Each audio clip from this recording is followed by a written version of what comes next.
Et comme on attend mon avis, autant la cas mingi bato. Ozaka soza na problème olingi mokile sunga yo, mokile zalawana, o compter sur bato. O compter sur bato hein. C'est quoi tellement nzambe aza le Dieu jaloux. Eh, biso bata mokito mi toko saka.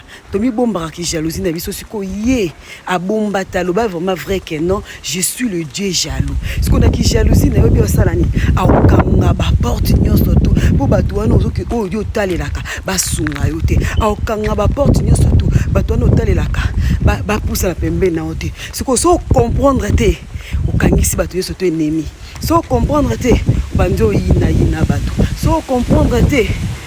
Obeti mabaku na signaler ka mutu moko yo mtu kweli problème moko yo mtu zana problème ozo le ka solution makambo wana pe kuna omona solution ezate so za mo so beta mabolongo na se ezonga sala retour et papa aza mettre à circonstance et attend aza likolo na nyonso côté la ka batute kolula pe abatute problème wana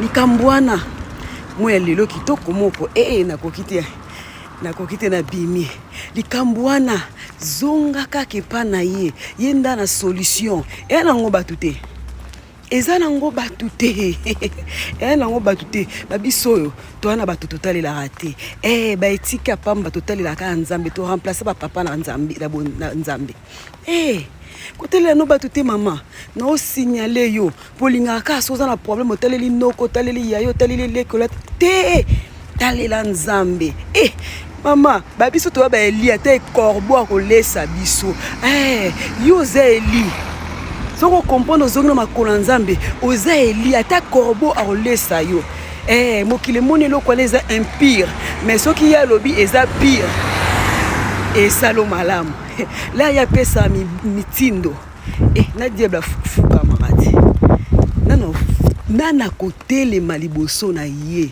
ya kibonzambe na ye miso le kamiki yango fona fongola ngwa ya moso na oluba nani azate obatela kimiako obatela kima batu siko na système ngo posa bien faut kima penza batu tikala penza yo moko yo kaka ye po mokile memo na distraction kima penza tikala penza yo moko oyo kaka ye au moins nde olonga bitumana la facilité combattant les bons combats bisous bye zamba pambola on tozolika na problème et bangi sauter bon malango te aka témoignage